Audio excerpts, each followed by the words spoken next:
coaches.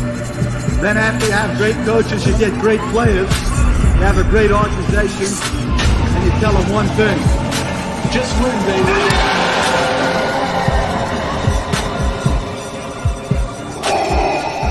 This is Raiders Allegiance with Lunatic Raider. Welcome to the dark side. What is the deal, Raider Nation? Welcome to the Raider Asylum with yours truly, Lunatic Raider. Man, tonight, man, just pull on up. We just gonna chop it up about anything, what we want, how we want. It's all good, baby.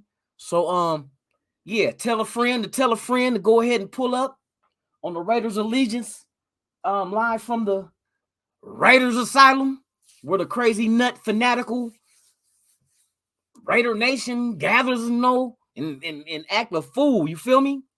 How you guys doing on this late night, this late Wednesday night? You feel me? I'm good. I'm doing good myself, y'all. I'm doing good myself.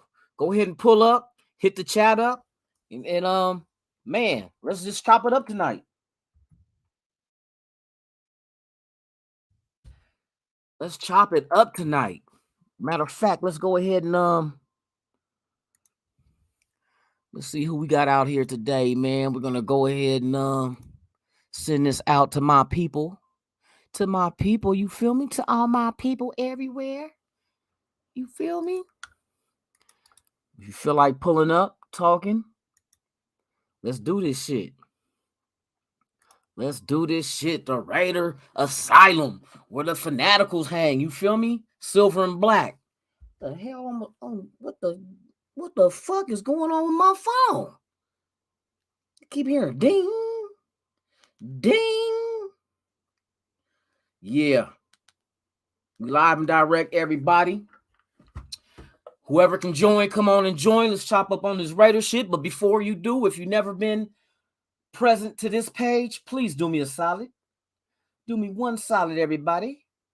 And subscribe to the channel. Hit that like button.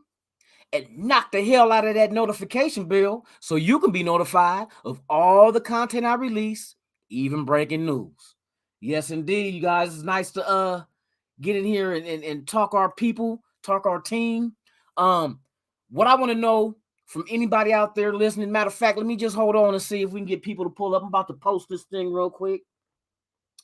I'm about to post something real quick to let everybody know that we are in here. We are doing our thing.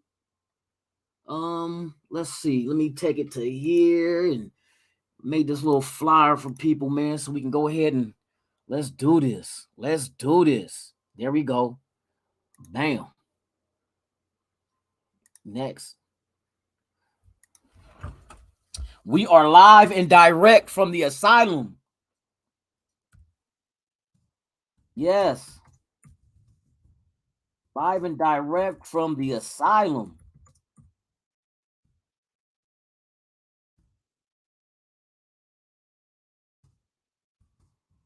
Go ahead and pull up, whatever.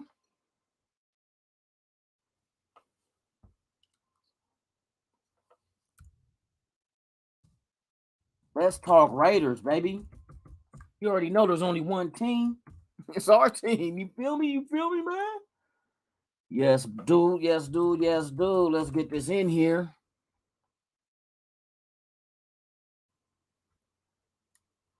Yeah, man. What you guys doing this evening? I got the link in the what you call it, man. Bam. Let's go. Let's see what we get going on, man. Yeah, we are live and direct. We are live and direct. Lunatic Raider, Raiders Allegiance. You know what I mean? Let's get in here. Come on, I'm sending out this link to everybody. Whoever wants to get down with the get down, you're more than welcome to join us. Or as I say, us, until somebody joins and then it becomes us. You feel me? It's all love. I know it's late night. Some of y'all still up. Some of y'all want to chop it up about some Raider football. You know what I mean? Let me know. Let me know. Let me know. Come on in.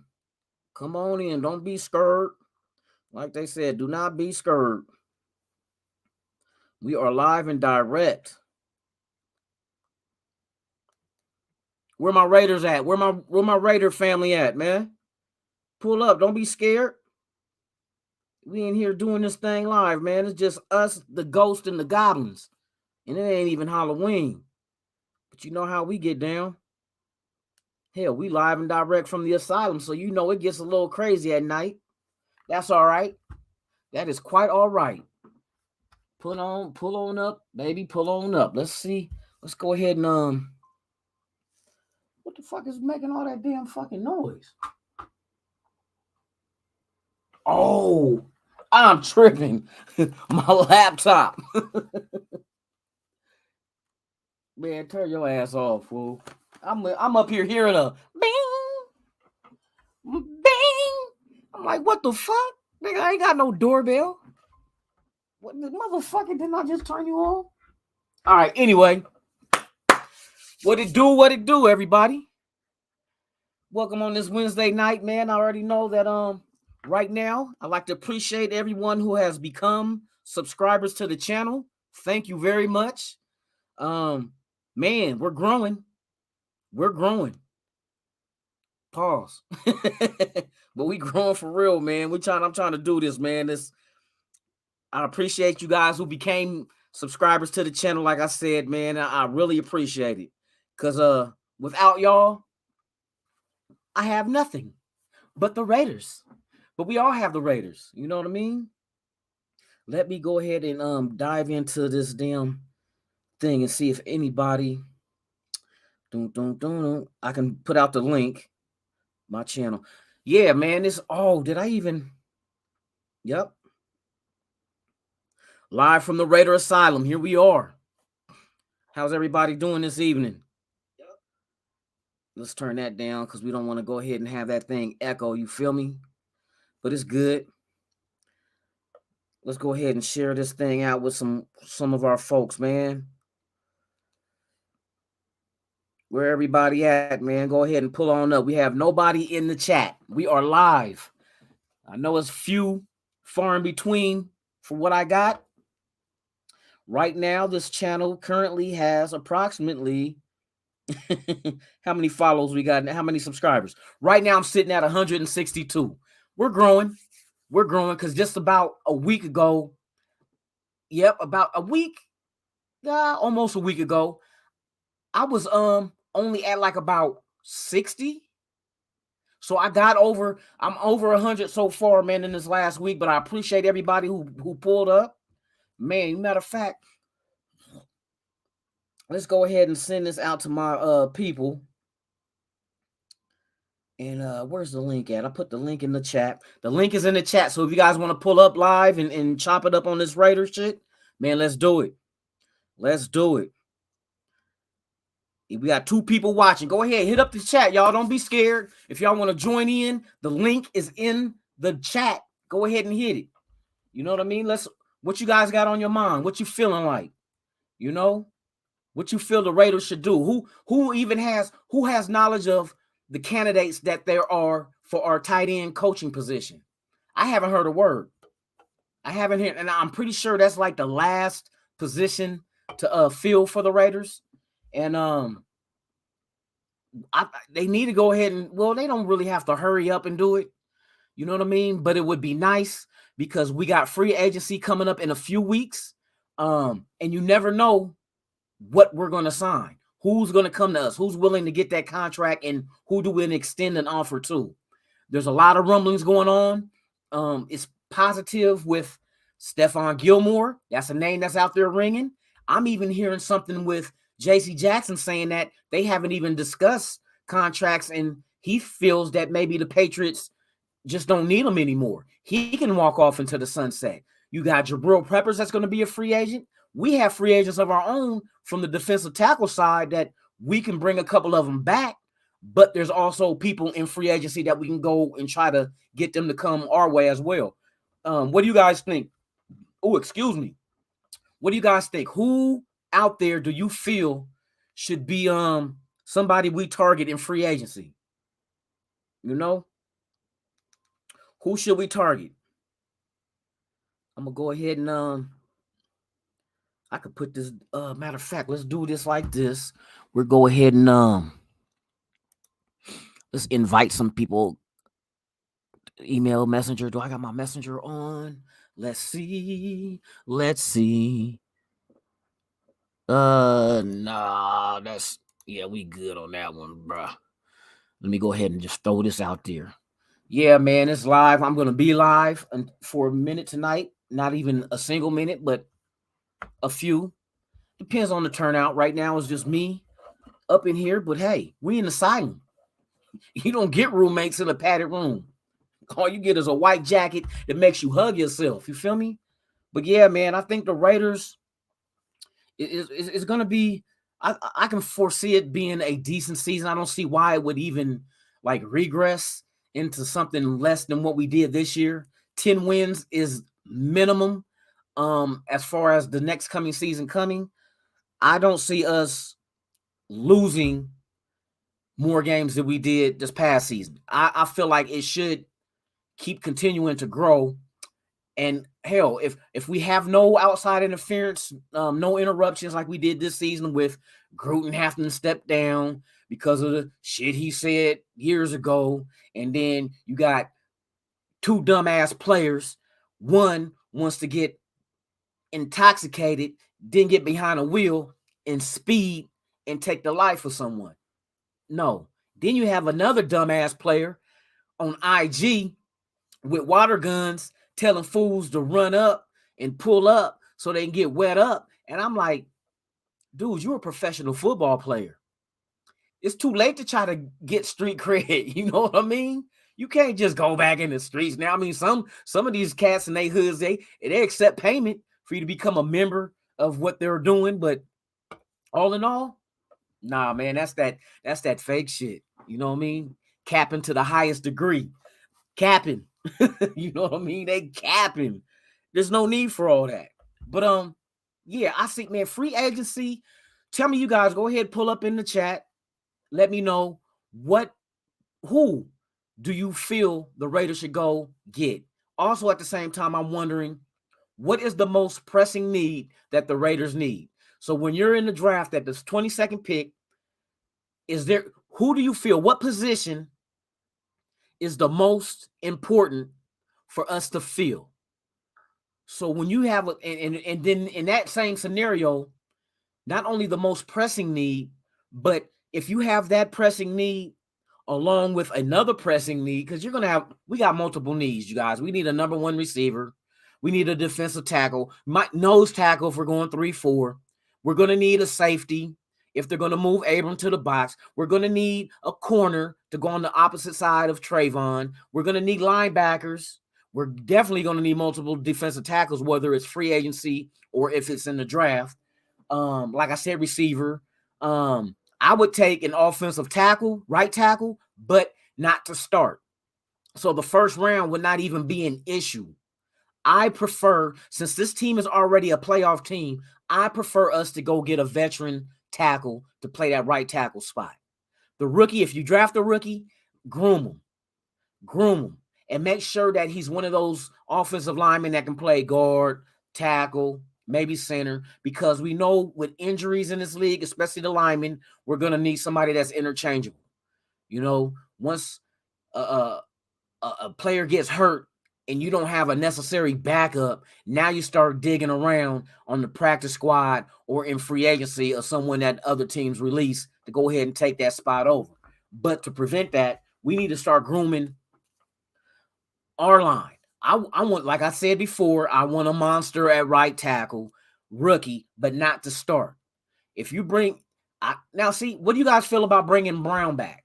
What's the name? That's with the New England Patriots, was with us, had a big contract. We traded his ass back over there. And but now that there's a new regime and they all have New England ties, do you go back that route? Do you go back to rekindling relationships with former players? I mean, because if that's the case, then I hate to say it, but Antonio Brown, anybody? You know what I mean? But I mean, shit, it is what it is. Can't let you see the brand of soda I'm drinking because they're not paying for sponsorship, and Yeah. But yeah, man, what you guys think? What we got out there, man? Nobody out there at all. So I'm up here solo bolo, but I'm gonna stick with it because this is what I do. You know what I mean? I'm cut from a different cloth. I'm cut from a different cloth. I learned to handle heat like the streets of Atlanta. Cut from the cloth of khakis and bandanas. Okay. So who else I gotta mention in this damn scenario as far as free agency goes? Now, here's also another thing that I've been hearing too, that the possibility of who was it that they were talking about that possibly they might not franchise tag them if they can't get a deal done. And from Green Bay. I don't know if Aaron Rodgers' intentions are to retire, but if that's the case, then we know about Adams, Devontae Adams, putting him with Derek Carr, who they two were once together with Fresno State. So there's a familiarity playing, but it was years ago, but they still played together.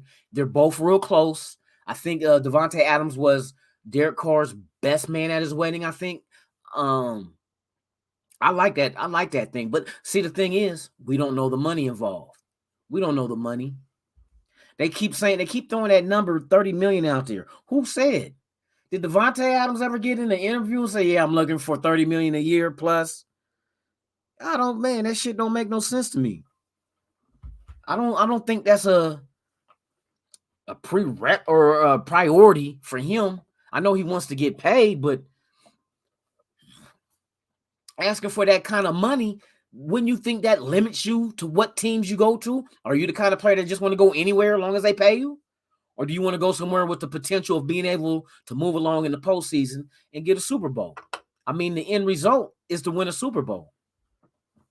That's it.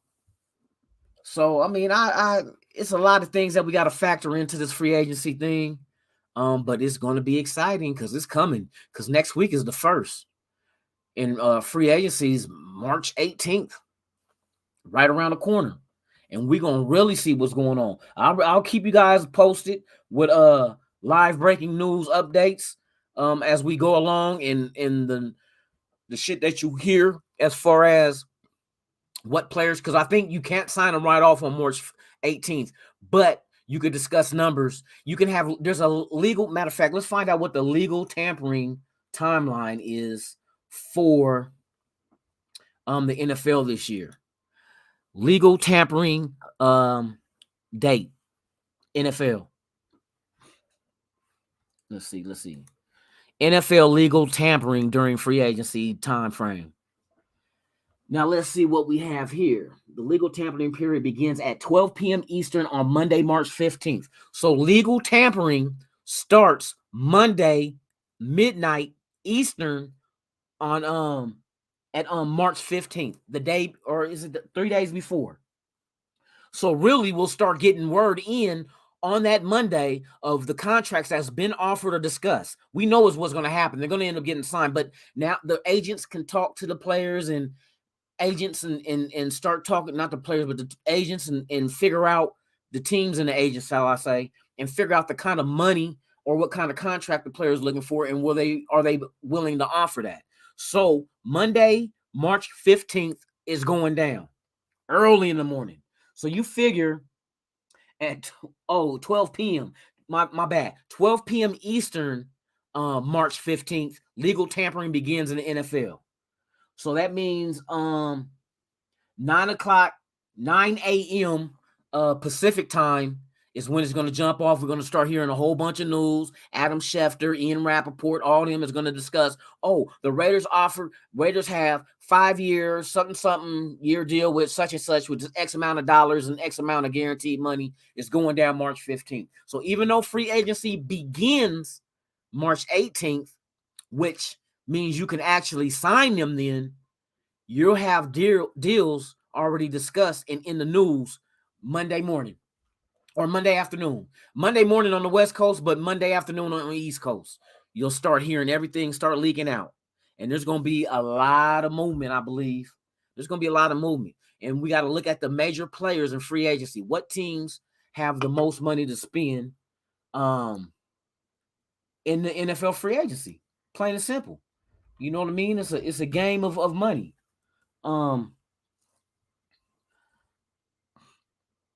See, top teams, salary caps, NFL 2022. You got the Dolphins sitting out there with just below 64 million. They're gonna have. Jaguars is at 59 million. Bengals is at 57 million. Golly. Are you serious? Yes, that's scary though. I'm gonna tell you why. The Bengals just left the Super Bowl. And these fools got $57.3 million under the cap. 53. So they can go out there and add to what they already got. Oh, you dirty bastards. You dirty bastards.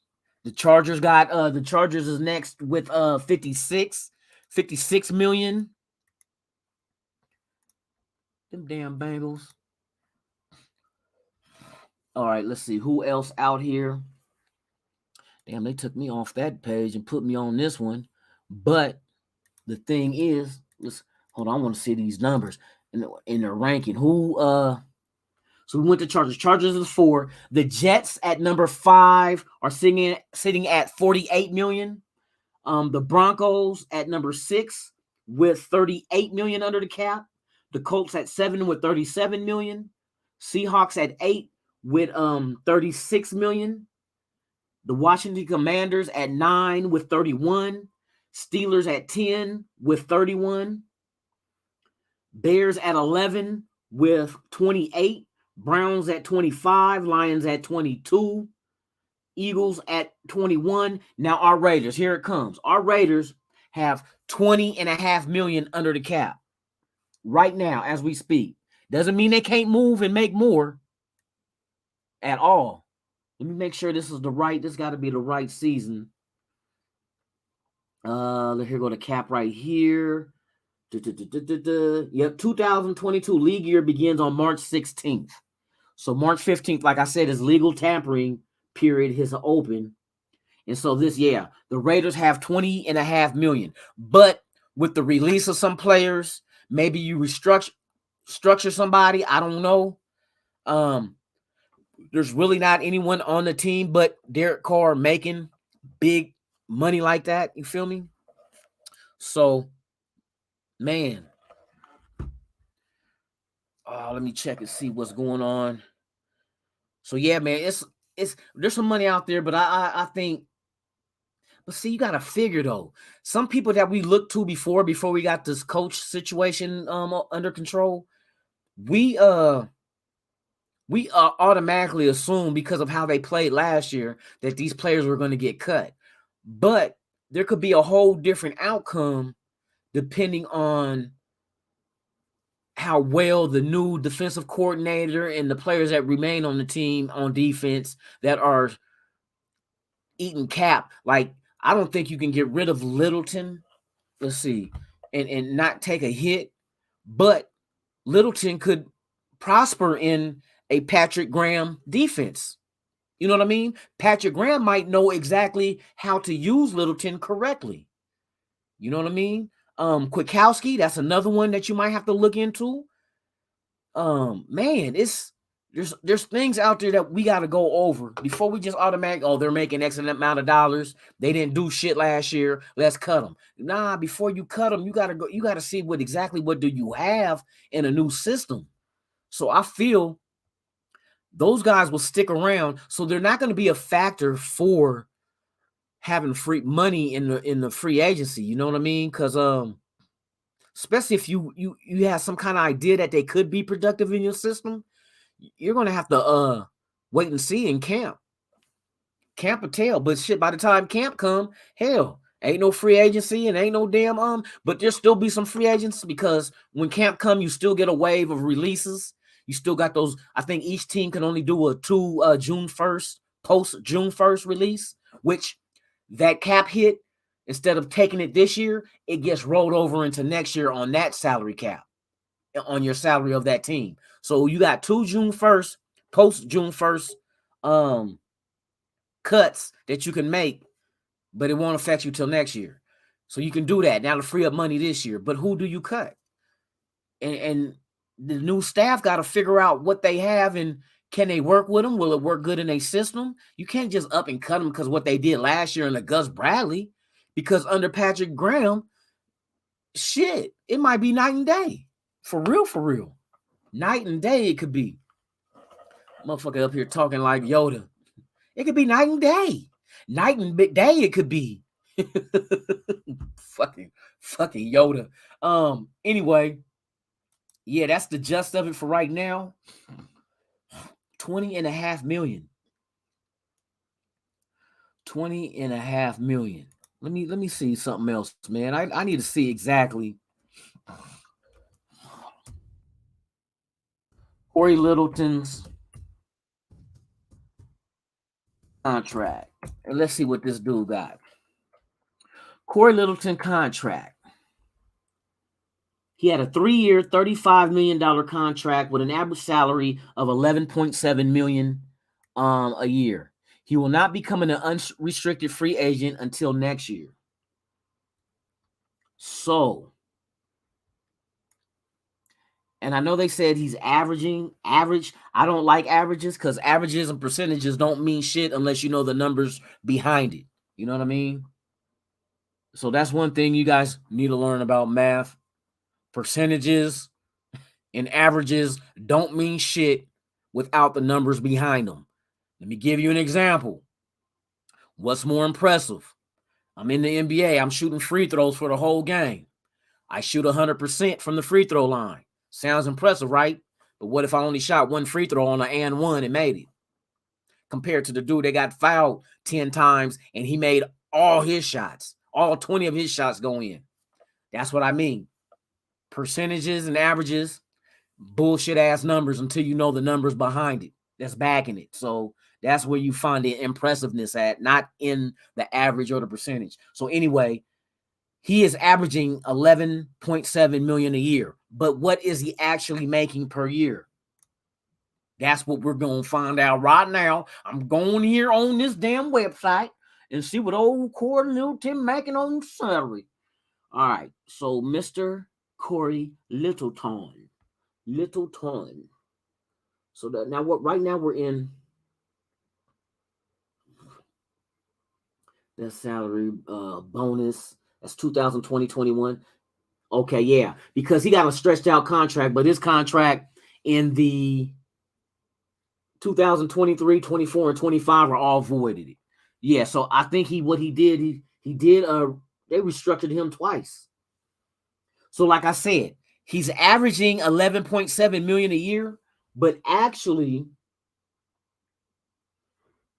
his base salary for this upcoming season is 11 million even.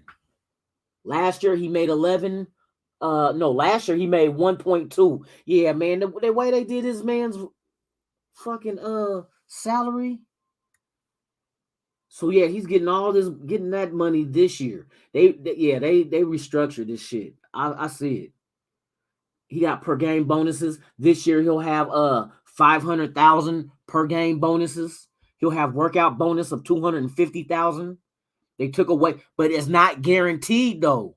This coming up season, his salary is not guaranteed. It's at 0. His cap number is 15.7.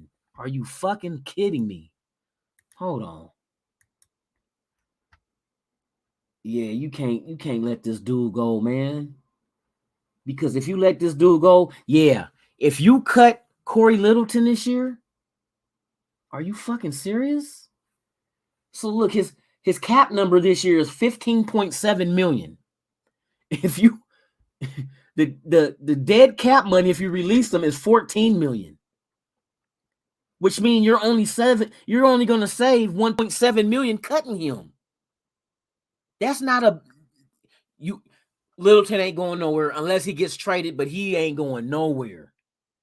Period. Yeah, man. Corey Littleton is a Raider this season, so they got to make that shit work.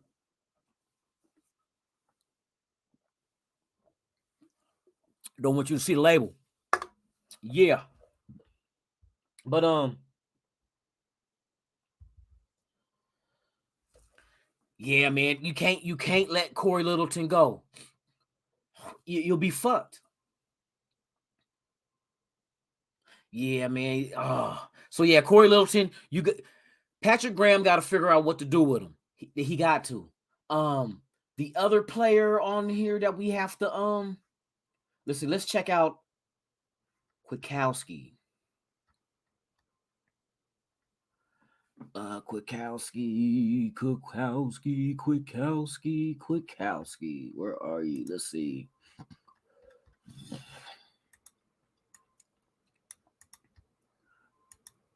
Kwiatkowski's contract Raiders. Hold on, let me see. Kwiatkowski Raiders contract. All right, Nick Kwiatkowski. Where's his contract? Boom. Contract details. Now, this is another dude whose salary. Let me see his shit. All right. So we're going into 2022. This is the last year of his deal. The remaining 3 years on his deal is also voided from 2023, 24, and 25 are void. His base salary for this upcoming season for the Raiders is $8.2 million is what he's scheduled to make this year. Now, no. Let me take that back. Well, yeah, his cap hit for this year is $8.2 million. If you release Kwiatkowski, his dead money is $5 million with a saving of 3.2 in cap savings if you release him. That's a possibility. If you want to free up those 3.2 million to add to the cap, you can do that. But you'll be eating. Your cap is gonna take a 5 million hit. But with him on the team, your cap is taking an 8 million hit. So you can relieve that by 3 mil and add that to free agency as well. So let's see. All right. But yeah, so Kwiatkowski makes a little more sense. Littleton, no. That ain't happening. Littleton will be in silver and black next season unless he's traded. That's the only sense that makes if you trade him off. Possibility you could trade him off. We'll see when the draft happens because you're going to get a lot of movement during the draft, whether you're trading for draft picks or you're giving up players or players are getting, getting traded for. So 2022 salary cap charge is $8.252 million, which is a 3.97% of the cap. His 2022 cash payout is $7 million. That's 4.51% of spending. Let's see, cash to cap ratio. We don't need to know that. Contract value. It was a $21 million contract. And his average per year was $7 million. Fully guaranteed money was 10.1. And contract ranking, okay. Yeah, contract ranking, it don't matter about the ranking. But, so let me see. If his guaranteed money was $10 million in that contract, he has 1 year left. No. He has 2 years left. Kwiatkowski has 2022 and 2023 remaining on his contract. Which means, let's see, what would 2023 contract goes from this coming season is 8.2. It'll be 3.7 next season. And released then, his dead money becomes 3. Oh, snap. That's all that, yeah, because it'll be 3.7 million that we'll get in dead money next year with no money, no cap savings at all. You'll get cap savings this year of 3.2. But if you wait till next year,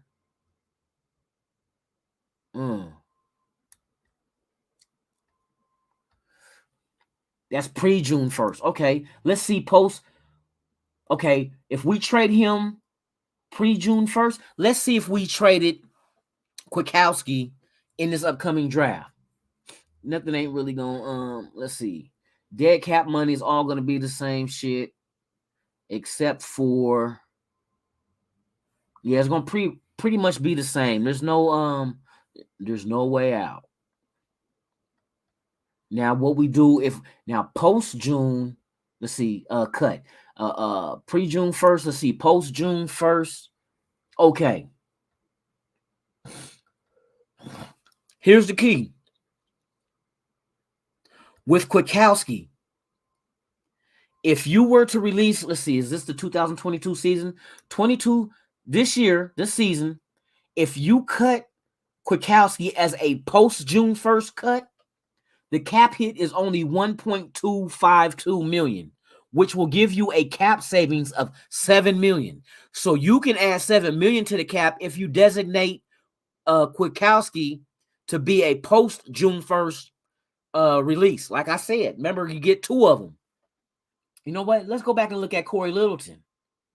Let's look at Corey Littleton and see exactly what his money would be on the cap if he's a post-June release. Okay, that's Kwiatkowski. We need Littleton. I don't know why I keep doing that shit.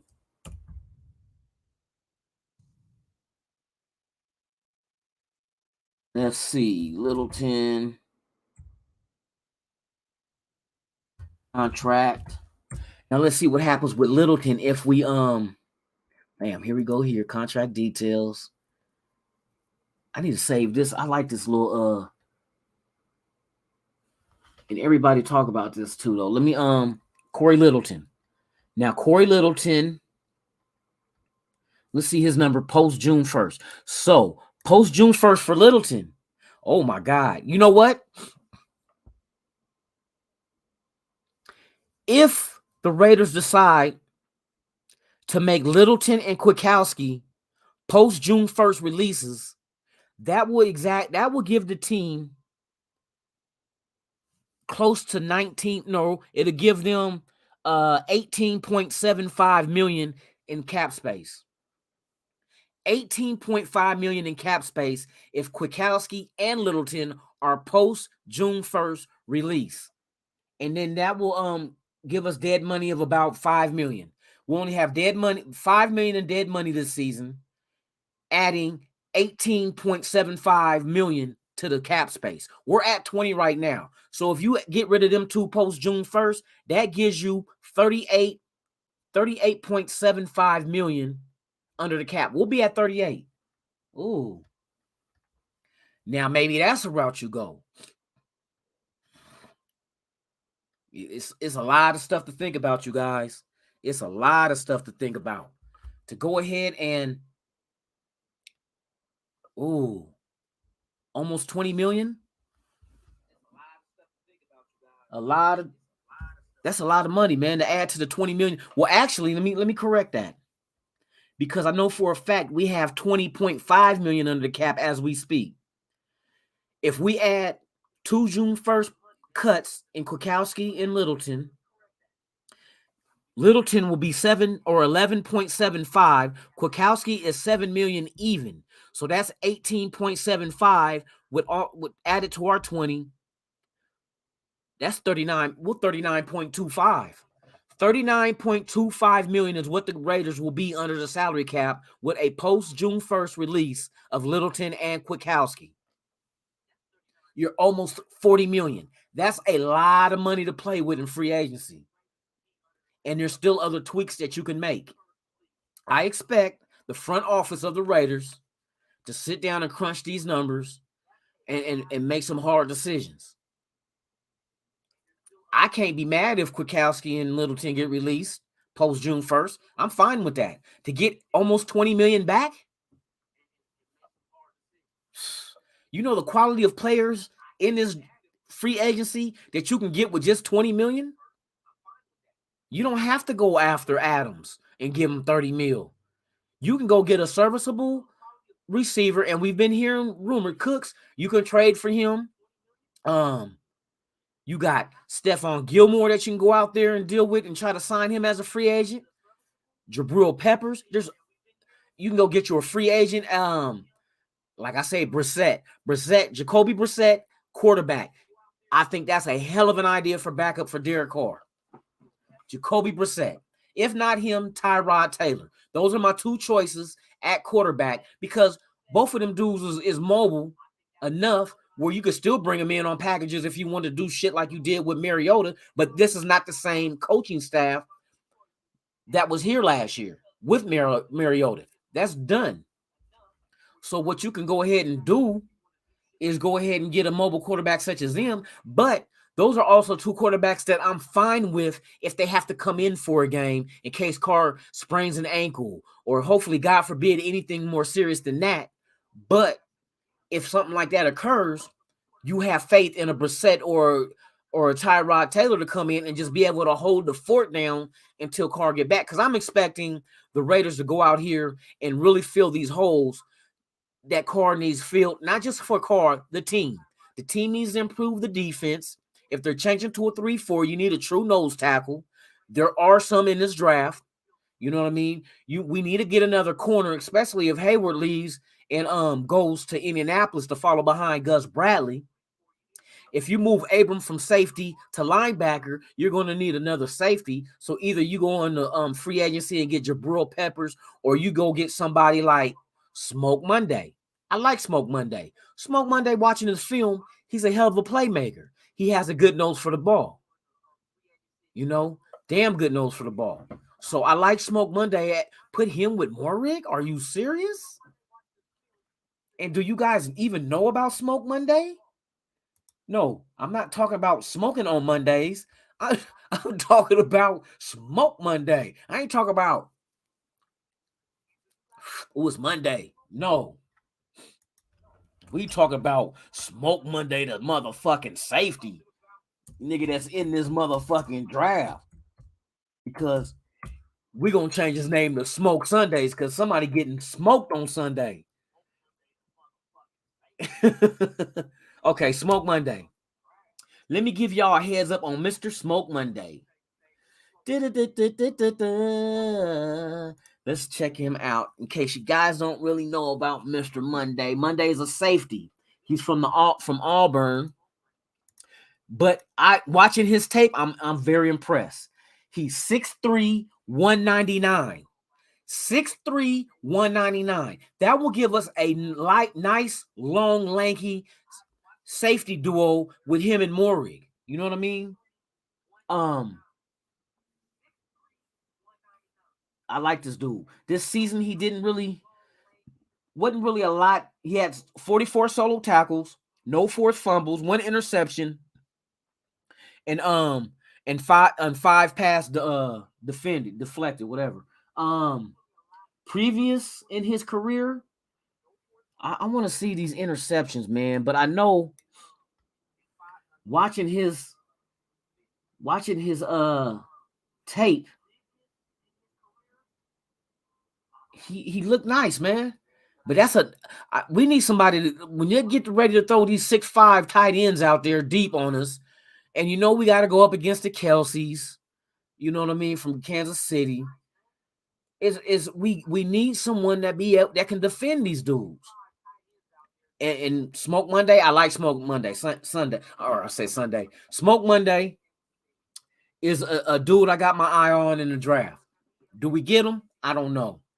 There's a few dudes I like. I like I got a running back, and I said this before, Rashad White out of Arizona State. 6'2", 210 pounds, runs a 4.46 40, I think it is. But he's excellent in the passing game. He can catch. He has a nice frame on him at 210, 6'2", that you could add a little more weight to him, though. But, man, when you watch this dude play, go on YouTube, put in Rashad White. His name is spelled Rachad White, Arizona State. Go watch him. Catch me on my next live. Go ahead and tune in and tell me what you think about Mr. back. And you don't have to get him in the first few rounds. He's not that, they don't got him graded that high. I don't know why. But his measurables, one of the knocks on him is because he runs straight up and down. But if you go look into history, that's exactly the same way that damn who used to run like that? With the Rams and the Colts. Eric Dickerson used to run straight up and down, but that boy could fly. Rashad White can fly, and he hits the holes when he run. He you put the ball in a certain vicinity, he's catching it. He's good with his hands, and we need to implement that into the offense as well. You can run them running backs out of, because New England did a lot of that before. I used to watch when teams used to focus in and stop their run. When Brady was there, what they used to do is go ahead and send the backs out into the flats, boom, throw it to him, and then let him do the rest. This dude is built perfectly for that. And he's not no little dude. Like I said, 6'2", 210. You get him on a regiment, weightlifting and diet, you can pack another 10, 15 pounds on him. 225 is easy. And I doubt he loses his speed at 4.46. You know what I mean? But we also have that little inside thing with Arizona State, knowing Antonio Pierce, who's been hired as our linebacker coach, comes from Arizona State. Voila. Will it happen? I don't know. But that's one dude I like. I like Smoke Monday. I seen some other content creators mention him, and I went and studied the film, and I'm like, I like this dude. I like this dude for real, a whole lot. This dude is a beast. But man, in a perfect world, on the back end of the draft, if we can get Rashad White, I don't know where Smoke Monday is not listed to go high. They got him in second in cornerbacks as well. Somehow, if Treylon Burks fall to us and we Rashad White and who else I like? Shit, if Nakobe Dean falls to you, what do? Burks is a freaking name. Speed. I'm watching who goes up his catch radius because he's so big. I think he's 6'5". Hold on, let me get my inside information on the. But yeah, Treylon Burks, man, is a beast. Dude from USC, I like him too, though. I won't knock that. Then there's some tight ends I like. I like the main tight end I like. I think he'll be in the later rounds. Cole Turner at 240. Another good tall target. I like, man, we might as well go big. We can defend other teams' big weapons on the defensive side with like the Smoke Mondays. Then on the offensive side of the ball, you got tight ends like Cole Turner, Rashad White. Man, big and fast. That's what when Al Davis was running this shit. Big and fast athletes. That's what the Raiders were. It was hell. So why not recreate it? Don't do it exact, but add your twist to it. Because nowadays, these athletes are way more athletic than in the past. That's facts. That is facts. So, you know what I mean? Man, it's a lot out there. I've been keeping my eye on, let's see, offensive tackles. That's another one that we're going to have to address.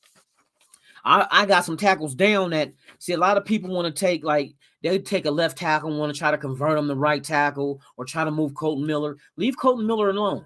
Colton Miller been coached up to run that left tackle spot, and he has it on lock. That's his. So what we do is go into a draft, and I'm more comfortable with, I wouldn't mind if they can play multiple positions on the offensive line, but primarily right tackle is what I'm looking for. So there's a couple of dudes that I have my eye on. With Daniel Falele. Daniel Falele is one that I really like. Man, his size, his measurables. Out of Minnesota, he's 6'9", 380 pounds. Dude, offensive. Man, you put, and he's on the book. He's the book end of Colton Miller, big ass. Shit. Another dude is Darren Canard out of Kentucky. 6'5", 35 pounds. I'm telling you, I want to see exactly, but there's so many options. You don't have to like jump the gun in the first round and shoot your. There's no reason to do that at all, you know. So there's to see. I want to see the end result of what our front office, and they're adding like high profile, respected scouts, like the pro and college scout that we just hired, He-Rock been around. He-Rock man been around and knows this shit. But he's not by himself. You brought in Champ Kelly from the Bears as assistant GM, Ziegler from the Patriots. So now you got this team of fact checking and people who know about these players that's coming out of the draft that we can go after. There is a team. If you notice, they put wise people at every single part of this team, from the front office, offense to defense.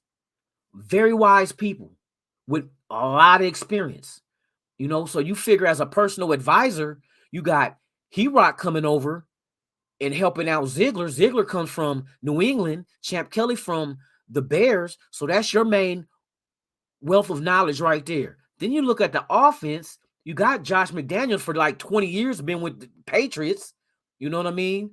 But they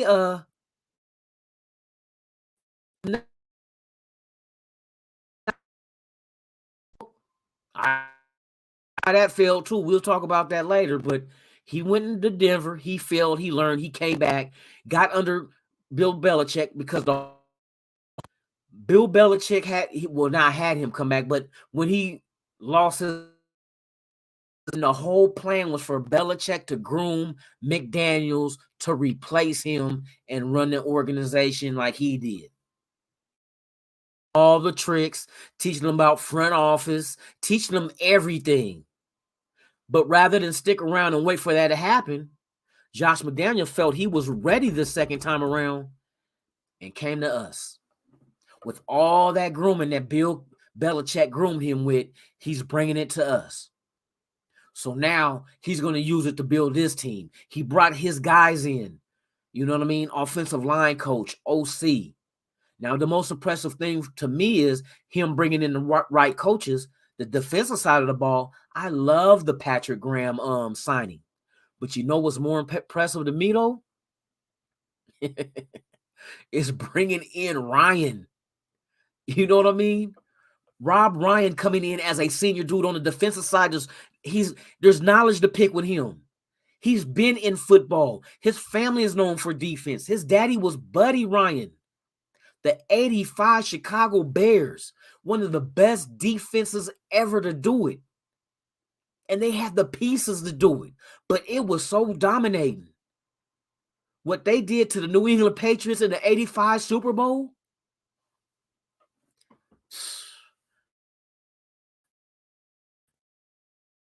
You had Mike Singletary, William the Refrigerator on some shit. I'm like, damn. They had some monsters on that defense, man. But Buddy Ryan was the genius behind the defense. And it wasn't 4 3s and 5 and 4 3s and 3 4s. I remember exactly. It was called a 5-2. He ran a 5-2. 5 linemen, 2 linebackers, which are safeties and corners. And that defense was so dominating. Oh my God. So you figure he has kids.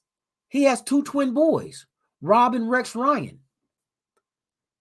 Now, if you don't know Rex comes from the 2000 Baltimore Ravens, who has one of the best defenses ever to play the game. one of the 1,000 Baltimore. Oh my God, they defense was so dominating. It's of the 85 Bears. But that was Ryan's. Rex Ryan was there. I think Rob Ryan was there too. And both of them went on stints. Rex Ryan had this little solo head coaching jobs with the Jets, and also what else he had? The Jet. I know the Jets didn't. He tried to get them back to the prominence and try to get the Jets to be something that's like respected. It came close, but no cigar. But yeah, that was Rex Ryan. Rob Ryan, of course, was with the Raiders back in the early 2000s and had one of the top defenses. Our defense was good in the early 2000s. This is after the Super Bowl appearance. After everything, they broke up the band after 2002, and Gannon gets hurt the next year and shit just broke up. But the defense, like 2000, what was it, 5, 6, 7? I think like 4 or 5 years he was with the Raiders, defensive coordinator. The defense was like our best thing we had. Back in the day, in the early 2000s, Rob Ryan had it. We had some good players on that defense, man, and they played that back then. You know what I mean? But man,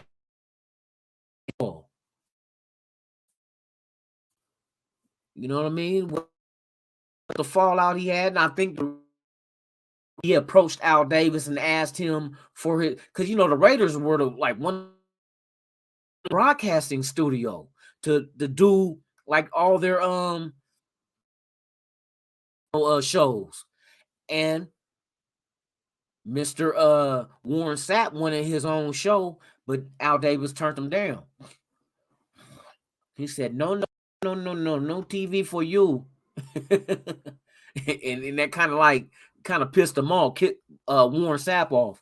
But that was only for that reason. I just heard a recent story that Sapp was telling about when they was running a 3-4, and Sapp was like, man, I can't get to and taking them off the field on third down.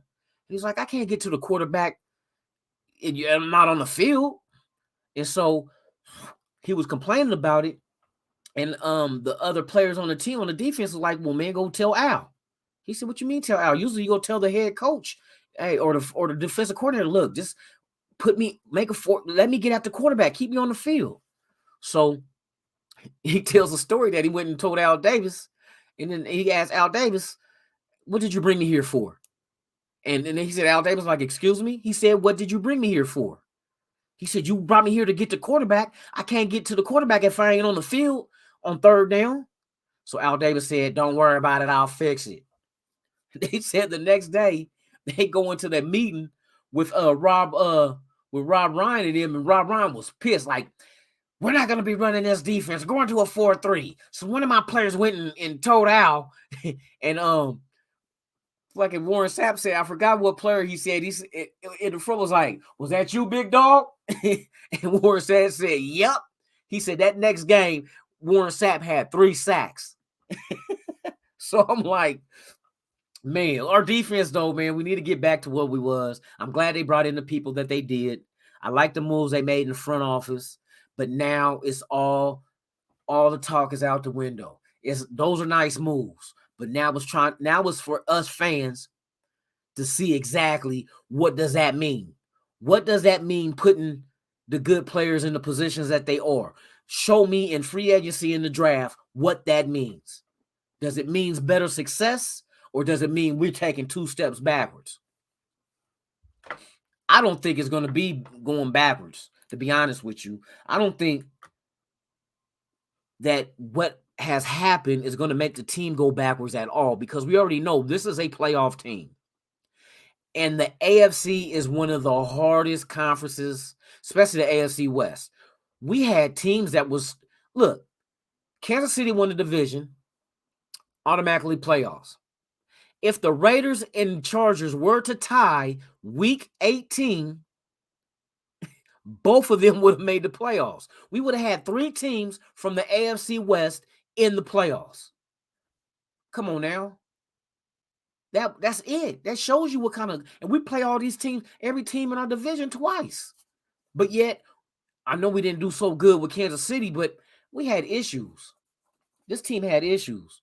And I'm surprised, like, I'm real surprised of how they ended the season, the last 4 games of the season, and to make the playoffs. That's not an easy feat, especially when the deck is stacked against you, you know? But yeah, man, it's gonna be interesting to see this shit. But yeah, I can't wait, man. I gotta see what direction we're going into. You know what I mean? I do this stuff for fun with doing mock drafts and who I feel the Raiders should get. But my opinion don't mean shit. But it's fun as a fan to really try to, if I was the GM, what would I do? Type thing. You know what I mean? And this is fun.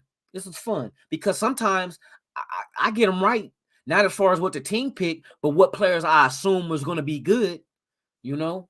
But we ain't got that much longer, y'all. It's only a few weeks. Like I said, legal tampering and free agency is 12 p.m. Eastern, Monday, March 15th.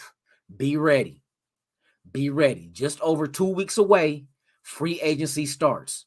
And we're going to see, with all these new hires in the front office and coaching staff, do we got the juice? You know what I mean? Do we got the juice? You got the juice.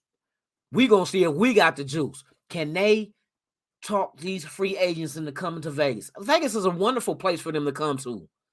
You know what I mean? I there's no knock on the city. Usually you get cities that people, I ain't going there. It's cold all the time, or you know what I mean, ain't shit to do. It's a dry ass town. Yeah, that's true.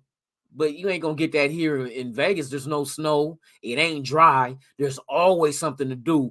But you better watch your ass on what you get out there and do as a rookie or a free agent, and don't follow in the footsteps of people driving 160 miles an hour on a fucking residential street, running into people, killing them, or being on Instagram with guns and shit threatening to kill people. Leave all that shit alone. Come here, play football. You can go enjoy your fun. You can go gamble. Do what you want. Go get you a couple, you know what I mean, little snotty nose hookers and lock yourself in a hotel room, man, with about $10,000 in ones and make it rain. But you do what you, that's on you. Just don't get into no legal troubles. That's what the fuck we talking about. Legal troubles. Leave that shit alone. So if you're a free agent, if you're a new draft pick, don't come out here thinking you're going to get a little bit of ass, do a little bit of Molly, jump in the car and hit $160 and think there's no chances of repercussions. Because not only will you be fucking your life off, you're going to be turning back on your back on your teammates. And that hurt us. Ruggs was developing. He was a home run hitter. All for what? So now we're back at square one with a number one receiver. We can go on free agency. We'll see who we can get or who do we want. That's what like I said, I'm interested in seeing who we got eyes on. All us fans, we can speculate as much as we want to. You know what I mean? But who do that front office? Who the fuck are they looking at? I want to know, who are they gauging? What position on our team do they consider the most needed position to fill? Because then once that's identified, then they're going to put their resources and their focus on that position and then find a player to fill it. See, like we post, like, who was the corner that the Raiders just signed as a free agent? Cravon or whatever. I forgot his name. And I posted that up in like some of the groups on Facebook, and you had people like, who? See, I don't look at the name. We know if you're signing a free agent right now, and it's not somebody that was recently just released because of contract numbers to free up money for the cap space, and it's just, we call it a camp body. It's a camp body. But what you have to look at is the position that camp body is playing at, because that's telling me what position the team is looking at. We signed an offensive lineman. So what this is telling me is we're looking at corner. we're looking at offensive linemen because we're bringing in bodies in to compete at those positions. That's what I look at. I gives a fuck about a no-name whoever that they signed. We know that's just you're filling your roster up so when camp opens up, you got bodies out there to go on 2 separate fields in practice. But you don't just sign anybody as a camp body. You don't just say, oh, I'm going to sign 10 kickers just to have 10 fucking bodies on the field. You don't do that. You go specifically for need. So what they told me with these 2 signings, free agent signings of a cornerback and an offensive lineman, is that they're looking at cornerback and offensive lineman. So be prepared in free agency. Those are two positions that our front office is going to go out and fill. If it ain't free agency and we can't, like, because you're going to get into bidding wars, this player's going to have multiple teams vying for their services, and it's all about what kind of money he can get in the situation. Like I said, the Raiders got a little bit of money. They can free up some more. But who are they focused on? What position are they focused on? And how much is that going to cost us? That's what it's going to come down to. So now I'm curious. I want to sit back and see exactly how the fuck they're going to operate in the front office. You know, what do they consider to be important for us to fill? If we're in the first round at 22, right, and we're sitting there, and all of a sudden Trey Burks is available, Nakobe Dean is available. I doubt the big ass defensive tackle from Alabama. I doubt he'd be there.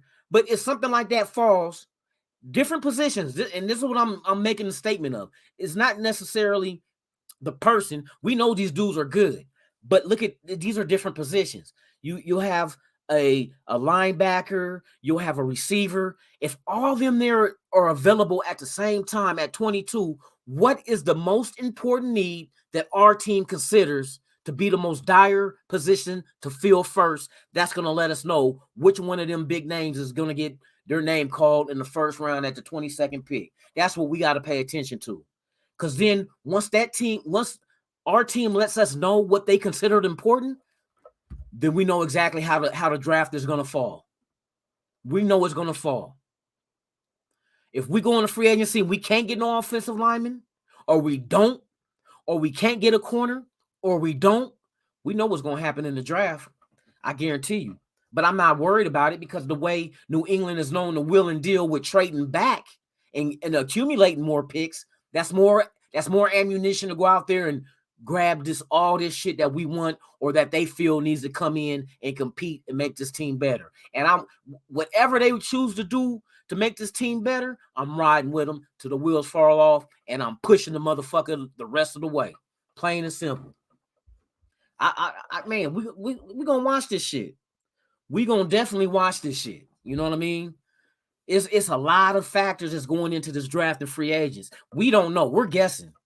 You know what I mean? These dudes that's in the GM seat, the coaching, the scouts, we don't know.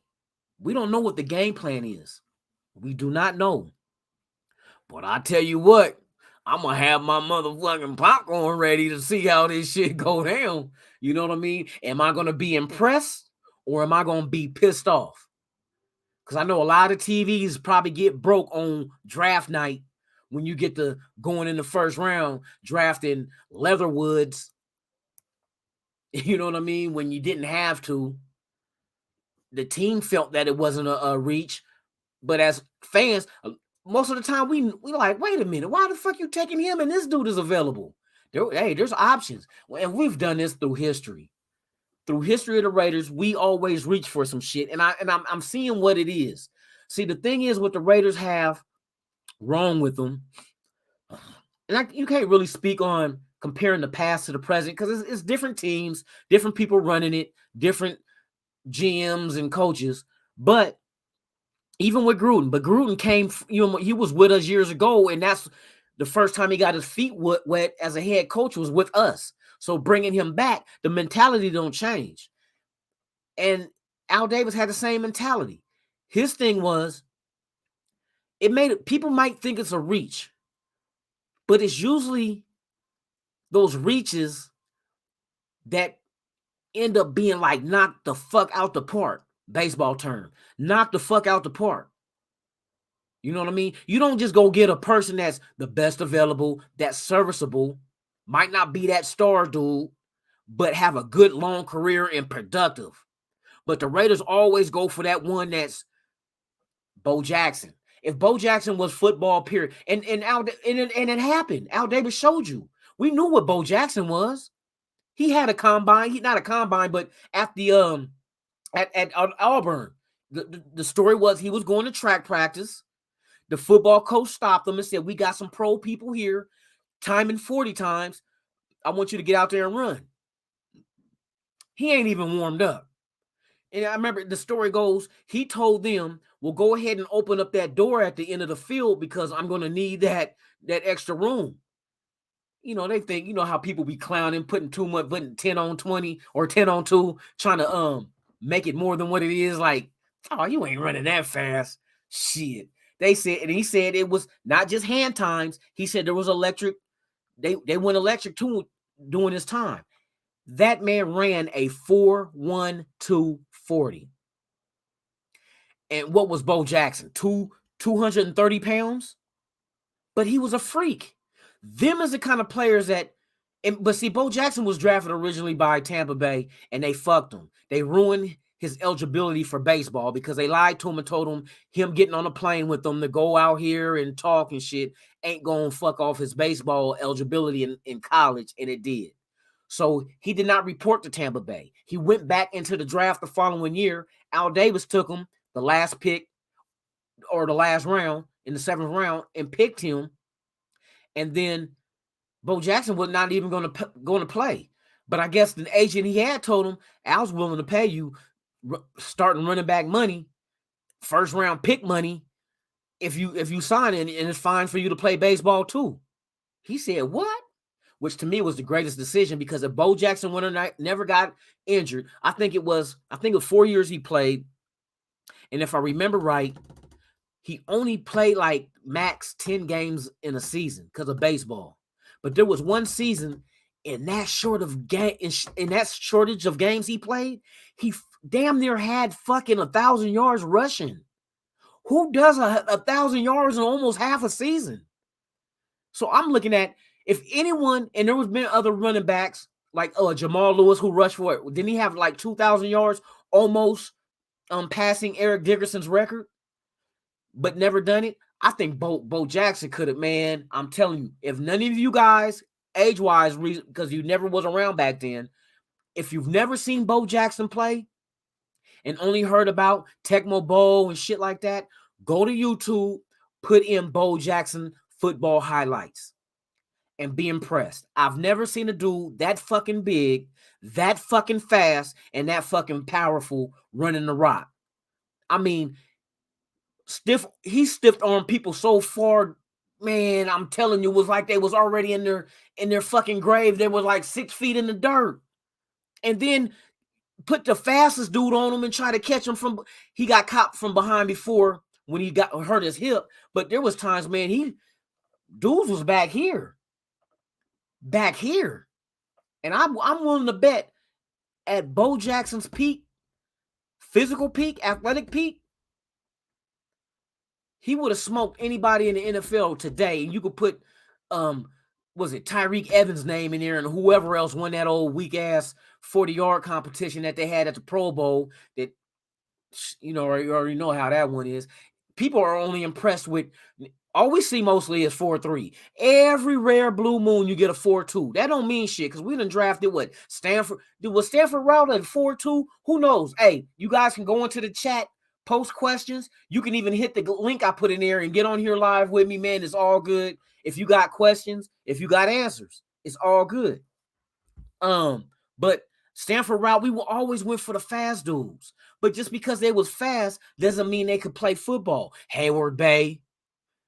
And the only reason why Hayward Bay career lasted so long, when he went to Pittsburgh, he was good at blocking. He was a fast receiver, nice size, but his hands, suspect. That boy couldn't catch, but he can block the shit out of some motherfuckers, and he can run like the wind. But his hands were like buttery. You know what I mean? Hayward Bay was Hayward Butterworth. That motherfucker was dropping passes that was like right here. But man, we always went after that speed. They got some speed in this draft. There's some receivers. I think the little dude, what is it, Garrett out of Ohio State, the wide receiver? I think he's fast. Man, I'm trying to think who else in this draft. I think there's a couple of corners that got some speed underneath them. But man, if we in the division with Tyreek and them, we need some people with some wheels and coverage skills. You know what I mean? That know how to locate the ball by looking at the receiver, seeing him look at the ball. Who was it that did? There's somebody that's in this draft that is real good at locating the ball and coverage. You know who wasn't? Hayden. DJ Hayden, that he can run with a receiver stride for stride. But the one thing that Hayden lacked was being able to do this at the last minute to defend the pass. He'll be with the receiver, and he'll just try to guess what the receiver is looking at rather than when the receiver looked like he's about to, he didn't know exactly when to track the ball. But he had the speed. He ran stride by stride with a lot of these receivers, man, when we got him. But he just couldn't locate the ball, man. That's all that was. That's why he didn't fail. TJ Kerry was cool. I like TJ Kerry, safety. And he has a nice little career too. I don't know if is TJ Kerry still playing, y'all? Do you know if TJ Kerry is still in the NFL? Let me check. DJ Kerry. Not relations to DJ Khaled. Let's see. DJ Kerry. Let's see where he's at now. But he was solid with us. Oh, is he with the Colts? Pro career, professional career. Oakland Raiders, of course, we had him. Then he left. 2016. Where is he at now, though? That's what I want to know. Where is TJ Kerry at now? He's with the Colts. March 30th, 2020, Kerry signed with the Indianapolis Colts. On April 18, 2021, Kerry re-signed with the Colts. He was placed on injury reserve on September 29, 2021. He was activated November 13th. So if I'm correct, he is still with the Indianapolis Colts. Okay. So that was a good pick we made, was TJ Kerry. You know? Oh, and here's another factor with the draft. Don't forget about the good players that we got after the draft, the undrafted free agent rookies. We did good. Some of them dudes we went out there and grabbed, and they panned the fuck out. But that was under Gruden and Mayock. One thing about Mayock I did not have no problem with his later rounds. Now, was it him or Gruden selecting then? I couldn't tell you. But whoever was, the late rounds, I mean, when you got the Max Crosbys, later rounds, not the first, second rounds, but the later rounds, the Crosbys, the Renfros, you got some solid ass players, man. And they're not just like average players. They're above average. They did good in the back end of the draft. But we kept missing on the first round picks. How in the fuck you can't miss out on a first round pick? Dude, you got the selection of out of the top fucking 32 players in the draft, you can get one of them. Stop drafting the 45th best out of, you know what I mean, in the first round. But hopefully those days are over with. Gruden and them is gone. We ain't got to worry about that shit. Now what we got is motherfucking New England Patriot, ex-players, not ex-player, but ex-coaches. And I know a lot of people like, fuck the Patriots. I say the same thing, fuck the Patriots. But it's not about that. It's about where are these coaches coming from? We say fuck the Patriots and don't like the coaches. But shit, do you want the coaches from fucking Jacksonville coming over and running this team? Have your choice.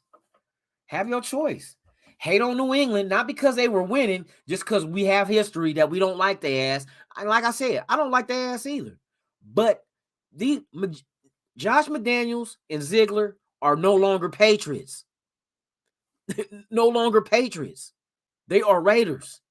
So let's see what they do. Give us 6 rings, and I'm riding with y'all. 6 rings. That's it. 6 rings. If they can bring me 6 rings, I don't give a fuck if they was from Mars. You know what I mean? Come get this team back to what the fuck we need. There's too many young kids as Raider fans that have never seen this team in the Super Bowl. Never had something to cheer for with these teams in the Super Bowl. I remember the Super Bowls with the Raiders because I'm just that old, but I'm not going to tell you what that is. But I'm old enough to know that I remember, though, all 3 Super Bowls. I was little, but I remember. My cousins were big Raider fans. You know, my parents used to go party on Super Bowl Sundays with my uncles and aunts and them and drop me off at my cousin's house. I'm sitting there watching the Raider game, you know, meaning the Super Bowl at his house. That's how I turned on to the Raiders.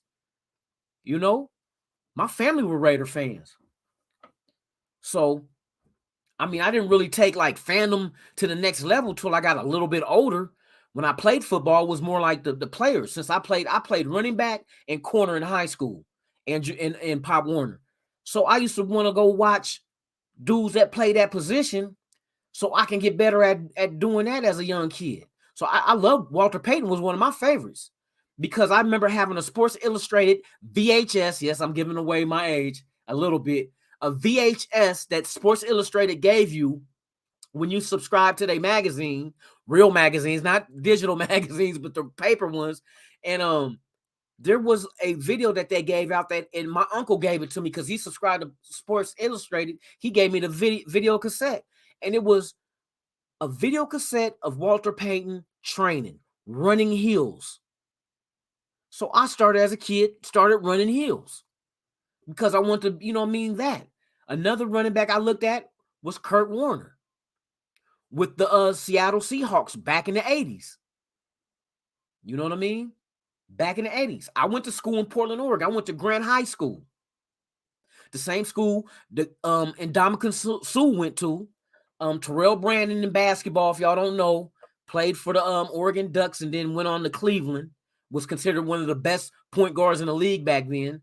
Damn, I'm really giving you my age. But anyway, so Kurt Warner, we didn't have no pro football in Portland. The closest team was Seattle, but I was never a Seahawks fan. But I liked it, Kurt Warner, because they always showed Seattle Seahawks games in Portland during the season back then. And I want to find the best running back so I can emulate them. How can I be that good? You know what I mean? Watch how they ran. Hell, I remember Kurt Warner used the first Kurt Warner, not the quarterback. Kurt Warner, the running back from Seattle, used to wear the little sweatband under his helmet. The same with Walter Payton used to have. Remember, he was sponsored by Ruse. See, a lot of people don't remember. What's Ruse? Yeah, that was the shoes that had the pocket on the side. People don't remember Kangaroos, man. He was sponsored by Kangaroos. Walter Payton. You know what I mean? I go back old school with this shit. But yeah, I used to look at running backs to emulate and become like. So, yeah, man, running hills was like one of it. But being a Raider fan, man, my family, man, I got family from North Oakland that were Raider fans. Man, I got cousins. Shit, when we was in Portland from Oakland that introduced me to this shit. One of my prized possessions as a kid, I still got a 1980 Lester Hayes football card. That's my prized possession. I got that put up. And I swear, I'm trying to get to the point of being able to run into him, but I don't even know if I'm going to have my card on me then. I should start carrying that shit with me everywhere and to get him to sign it. But I definitely got a 1980 Topps Lester Hayes football card. That's so old, man. We talking about what, 42 years? No, not 42 years. Yeah, about 40. 1980. See, I'm telling my age. Oh, 1980. What the fuck you doing in the 80s card? Nigga, I was a kid then. I used to collect cards, man. I still got a whole bunch of cards I collect. But that was one of my prized possessions, man. But yeah, the Raiders. Ain't no team like it. It's just, as a kid, you look and see that silver helmet with that fucking shield on there, and it just hit different. It hit different than all the other teams. You know what I mean? There was no other team helmet who could compare to that motherfucking silver helmet with that shield on there. You know what I mean? The Raiders just got a mystique and a history about it that's like it goes beyond football. And then people that was associated with the Raiders, come on now, nobody really gave a fuck about Tecmo Bowl until Bo Jackson made it where you couldn't tackle him and you would run all the way down the field, not go in the end zone, come back, make fools chase you just to eat the clock. So they wouldn't even have an opportunity to try to come back and score. You just ate the clock out running around with Bo Jackson because nobody could. That was so unfair. Man, we used to... Fools used to be mad. Man, why you always pick the Raiders? You ain't catching them. The LA Raiders. That's what they were when Bo was with them. Man, I'm telling you. And you know what I'm mad about that history is with the fact that when Bo Jackson was sitting there, your two-headed monster, and this is crazy to think of this shit, man. It's the fact that you had a two-headed monster, but because the funk between Al Davis and him, but it was Bo Jackson, and then they had I know I'm not gonna sit here and forget this dude's name. Hey, come on now, from USC. Everybody know who he is. Got the record in the Super Bowl against the Washington Redskins. What, he had 193 yards rushing in the Super Bowl? Man, I'm having a brain fart. Y'all gotta help me, man. Y'all can't just sit here and be watching me struggle. Struggle and not help me with who the hell am I talking about? Come on, y'all. God dang it. Marcus Allen. Marcus Allen and Bo Jackson was on the same team. They listed Al Davis and Marcus Allen was beefing. So before he got benched, they gave Marcus Allen the fucking title of fullback. Marcus Allen was a fullback with the Raiders at a time when Bo Jackson was with us. But man, look at that backfield. Marcus Allen and Bo Jackson. If Al Davis wouldn't have never had no funk with Allen, hands down, the best running back duo ever in NFL history. No other team could match that. I don't care who you was. You could have Eric Dickerson and Walter Payton. Okay, I won't say that much, but hey, you could have, and they would have gave him a ran for. Well, you know what? I'll say better than them because Bo Jackson could have took any one of them out. None of them could give you what Bo Jackson gave you. And Marcus Allen was a tremendous ass running back, man. My God. Man, that run he had in the Super Bowl against Washington where he ran to the left and he stopped and he came back. And then he cut down the middle, and he was bye-bye. Bye-bye. He was gone. Gone. They smashed Washington in the Super Bowl. That was Super Bowl 18. Super Bowl 18 against the motherfucking Washington Redskins at the time. Now they're the Commanders. But, yeah, they got their ass tapped. So, that's history for the Raiders, y'all. Well, even though I only had a handful of people pull up, man, I appreciate your presence. Thank you for watching. I'm about to sign off, man. This is Lunatic Raider, Raiders Allegiance, coming live from the Raider Asylum. Before I let you go, do me one solid. If you haven't, subscribe to the channel, hit that like button, and knock the hell out of that notification bell so you can be notified of all the content I release, even breaking news. I thank you guys for watching. I'm glad you guys came. And, man, it's been fun to talk about my team. And, man, I look forward to seeing exactly what's going to go down with this team in the future. So, with that being said, man, I thank you. Raiders Allegiance, Lunatic Raider. I'm out.